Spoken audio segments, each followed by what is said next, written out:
Sanctuary! Sanctuary!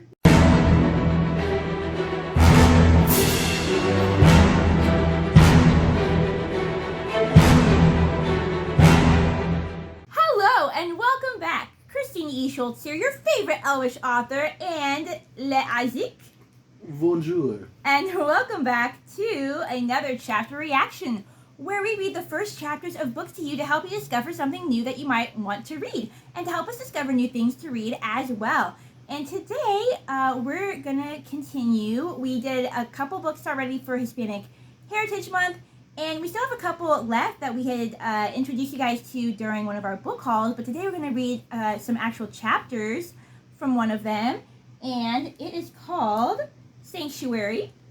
And this is one of our Hispanic Heritage books because it is by a Hispanic author, Paola Mendoza, and Abby Sher. Is Abby Sher also Hispanic? I don't know. Okay. Not sure about that one. Well, y'all feel free to Google that and tell us down below in the comments. But for sure, Paola Mendoza. And yeah, so we're going to hop into it. Strap on your elf ears and get ready to listen to what I believe is a young adult dystopian called Sanctuary. As always, we want to start with a blurb to give you guys a sense of what the book is going to be about. And the blurb says, "Run. When they are coming for you, run. Run faster than them. Run smarter than them. Just run." I knew what it meant to live a lie that made me awkward and shy around people I didn't know. A lie that made me skittish when I heard sirens or got assigned a project in school that involved personal family narratives. A lie that thrived off of all my fear. For me, the lie started when we left Colombia. Everyone living in the U.S. had to get an identification chip implanted into their wrist. The chips would have all of our information on them: ID number, birthplace, blood type, medical history, even allergies. The chips would make everything so much easier, the president told us. With just a simple scan, we would know who belonged here once and for all. If you didn't have a chip, clearly you were illegal. But it wasn't okay. Nothing about this world was okay. But maybe I was just too used to living a lie to say anything else. And now we will jump right into Chapter 1. Chapter 1. It took 15 steps for her to die. 15. One for each year of her life before they snuffed it out. I was supposed to be doing homework. I actually was doing homework, but my phone kept buzzing, so I tapped on the notifications, and there she was. I never did learn her name. In the reports, they would call her an illegal 15-year-old or a 15-year-old immigrant. It depended on who was talking. The underground reporters would also call her brave, defiant, fearless. And the government news would call her disease-ridden, illegal, criminal. But as I watched it with my own eyes, I saw that she was just a girl my age, wearing a faded Mickey Mouse t-shirt and jean shorts that were rolled over on top, but still looked like they might fall off of her skinny waist. She had somehow gotten over a line of concrete ballast and the chain-link fence stretching across the burnt-out field between Tijuana and San Diego. That rusty, mangled barricade that was supposed to keep people on the Tijuana side. It stood there as a scar, a reminder, a warning. Its sole purpose was to say, "Stay out. You don't belong here." That girl in the Mickey Mouse shirt had no time for warnings. She had no interest in being intimidated. She looked completely unafraid as she stepped away from the fence, entering the no-man's land between Mexico and the United States. The girl was alone, unarmed. Her dark hair was tied back in a bouncy ponytail, and she had a bright red scratch under her left eye. Besides that, her face looked clear, even calm, as she made her way across the dusty strip of scrubland between Tijuana and the wall. Or really, the wall. The Great American Wall. There was nothing great about it. More like grotesque. It blocked out the sky, with 50-foot-tall reinforced steel slats and thick metal mesh in between. Every few feet there were coils of barbed wire strung across, and on top there was a maze of cables spitting out electricity. The government had spent gazillions of dollars and called in the reserves to help build this monstrosity, sealing us off from the rest of the Americas. "Stop where you are!" snarled a voice to a speaker by the wall. Technically, that girl wasn't even on United States soil. But, as the president loved to say, America was the greatest nation in the history of greatness, and we needed to do whatever it took to protect our sacred borders. That was why there was a platoon of Border Patrol officers lined up on top of the wall. Green zombies, I called them. Standing at attention in their olive-colored uniforms with pale, expressionless faces. They had the newest AK-87s strapped to their backs, and German shepherds circling at their feet as they stared down at that girl. Because this was their land. Because it was their duty to preserve and defend the United States of America. Because whatever this 15-year-old intended, walking across in her flip-flops and saggy shorts, she had now become a national threat. I was so scared and awestruck by that girl's slow, deliberate steps forward. I could even hear myself panting for her as I watched. "Mija, what are you doing?" Mommy asked me. "If you're done with your homework, get ready for bed." "Wait, you have to see this." "No, I don't." "Yes, Mommy, you do," my little brother Ernie said, padding in from the bathroom in his PJs. Last I knew, he was watching soccer on his phone, but he must have gotten the same alerts as me. "Something weird is going on at the wall," he reported. Mommy hated all the notifications and interruptions from our phones, even if we had saved up and paid for them with our own money. But when Ernie came in and made that announcement, Mommy stopped wiping the kitchen counter and marched over to stand behind me at the table. "¿Qué es eso? I can't even see. The screen is too small," she sighed. Mommy loved to tell us how when our family first came to this country, we watched the same show, all together, on a single television. Of course, that was before the government took over the broadcasting system, before they censored any newscasters who had disagreed or said too much, any movies or shows that seemed unpatriotic.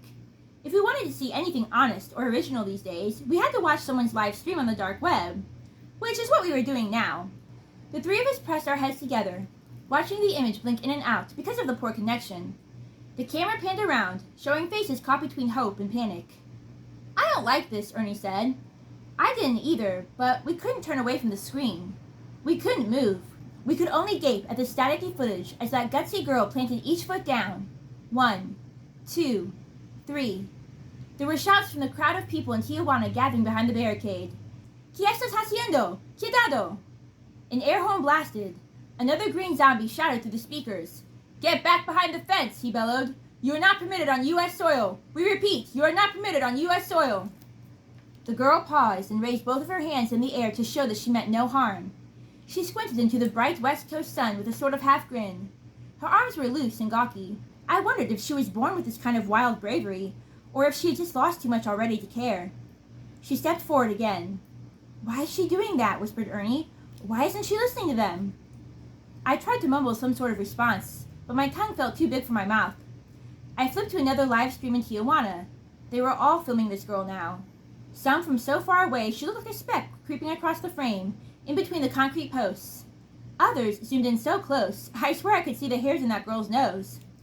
Yes, we were watching her on a screen from thousands of miles away, in the safety of a dusky Vermont evening, but my whole body was trembling for her.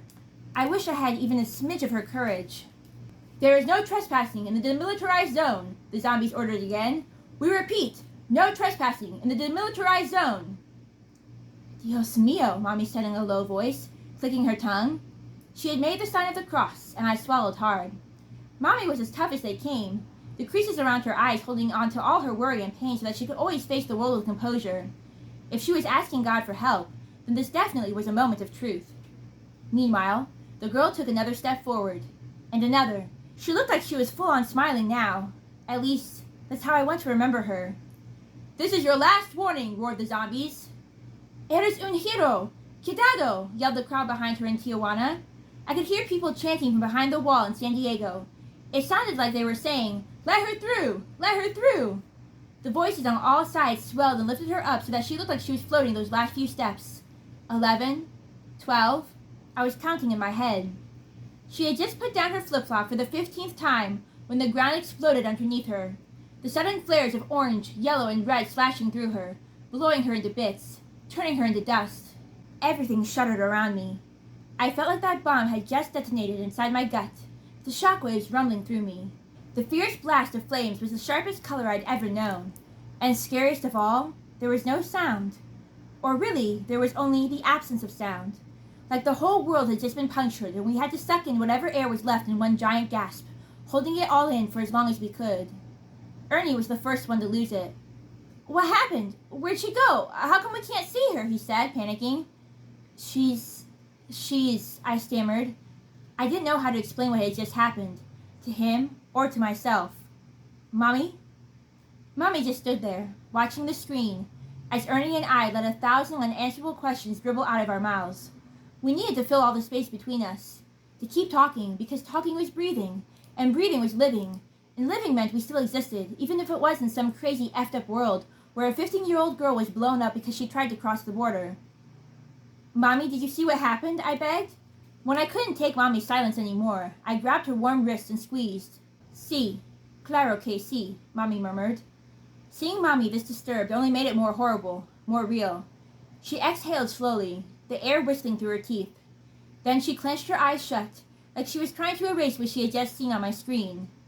"It is a landmine, mija, like in Colombia." "What?" I shouted, as if my anger could change what had just occurred. Although maybe it did, because the picture of the girl in flames went dark. The connection severed. I flipped to a different live stream again. The first one I found was from someone standing on the San Diego side of the wall. I heard people wailing and shouting, "They killed her! They killed her!" Then I saw a mad rush of bodies, pushing and shoving their way against the wall, hurling themselves at the steel slats, scraping and kicking at the mesh in between. A stampede of green zombies charged into the fray. It looked like there were just as many of them on the ground in San Diego as there were on the top of the wall. Maybe more. Now they were unleashing their German shepherds on the American side, the canines grunting and snapping. There was a blast of white. Whoever was filming our live stream started shaking and running, shouting, "Cover your mouths! Run!" It sounded like the Border Patrol officers on the American side were now launching tear gas canisters at the scrambling crowd in San Diego. "Dios mío," Mommy gasped again. There were bodies writhing and twisting on the ground. They clawed at each other, desperate for pockets of fresh air. Then there was a thud. All we could see on my phone was the dusty ground, a flood of sneakers, flip-flops, and bare feet running by. "No!" I pleaded. I wanted to reach through the screen and save whoever had just gone down, but I had to find another feed to see what was happening. I scrolled through image after image. The crowds on both sides of the wall were multiplying by the second now, surging with rage and heartache, shouting into their screens or at the Border Patrol helicopters swooping in and circling overhead. In Tijuana, there were people scaling the chain-link fence, tripping over themselves as they charged toward the bits of that broken girl. "Era una niña," they wailed. Mothers clutched their children, tears coursing down their cheeks. In San Diego, there were people banging rocks on the great grotesque wall, pounding and hammering at the ballast like a growing thunder. "No more walls! No more deaths!" they yelled. There were thousands of hands grabbing, scratching, trying to rip apart the steel, the barbed wire, the hatred that went into building the wall. The green helicopters hovered over them like a venomous cloud. "What are the helicopters for? Are they going to hurt more people?" Ernie asked in a tiny voice. "I don't think so." "No, they cannot," Mommy said, reaching for my phone, maybe to shut it off and protect us from seeing any more. Only as she did, a new and horrifying sound belted out from my screen. The helicopters were shooting into the crowds on both sides. "No!" I screamed. "Dios mío santísimo." The shrieks and moans were piling on top of each other. It didn't matter what language they spoke. They were all crying, "Help!" Ernie buried his head in Mommy's chest. "Wait, what if Tita Luna's there?" I sputtered. Mommy lunged at the kitchen counter to get her phone. "Todo va a estar bien. Tranquilos," was all she would say as she dialed her sister's number. "Call Tia Luna," I screamed at my phone. It couldn't recognize my voice when I was this frantic and screechy, though. So I tried to type in her name, my fingers jerking and stuttering from key to key. A stale recording came on the other end of the phone. "Your request cannot be processed at this time. Please hang up and try again." Mommy was pacing across the linoleum, hanging up and trying again, hanging up and trying again. "Do you think she's there?" I asked. "She wouldn't go there, would she?" No creo," Mommy said, her face a knot of pain and anger. She put down her phone for a brief moment and clasped her hands together in front of our kitchen window like she was begging the sky to tell her something else. "I don't get it," Ernie whimpered. "What's going on?" There were so many shots coming from my screen now. I couldn't count them anymore. I couldn't do anything. The gap between us and whatever was going on at the border widening like a giant hole, dividing us into here and there, before and after. "We know nothing," Mommy told us. "We don't know if Tia Luna is there or if..." And then it was all cut off. Our phones went dark. There was no sound, no image, no connection to whatever was unraveling on the other side of the country.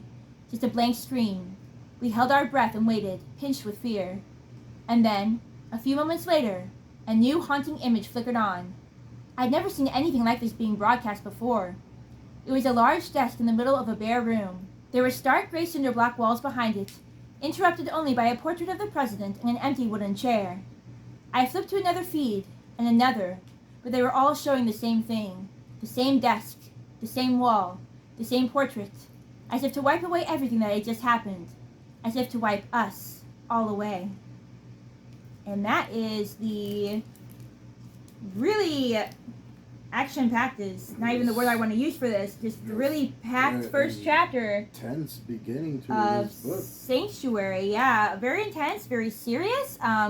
We've read the blurb before, and I commented that I like that somebody was writing a dystopian about the issue of immigration, which is obviously an important issue. Mm-hmm. But this author's not afraid to go for it. Like, No, not it at all. starts off really bad, and I mean, heck, that's something that could happen one day. Yeah, that's what I was thinking the entire time. Like, this could happen. Yeah. So yeah, how did you feel reading that first chapter? Yeah, like that. This could happen. It could absolutely happen one day, and that's scary to think about. Yeah. All of that. I mean, I'm curious if they've cut off other people or if it's just Mexico. But yeah, so thumbs up, thumbs down.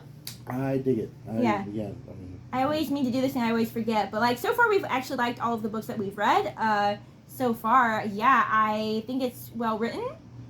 And I think that it's addressing a serious topic and it's not afraid to just go for it and put horrible stuff in your face that could happen that needs to be thought about. So let me know down in the, let us know down in the comments below what you thought of this book so far. If you have read it, please let us know also if it's something that you enjoyed. Please give a warning if you're going to include spoilers so that we and others don't read them. But yeah, on that note, happy reading, may you be inspired, and I'll see you in my next video. peace.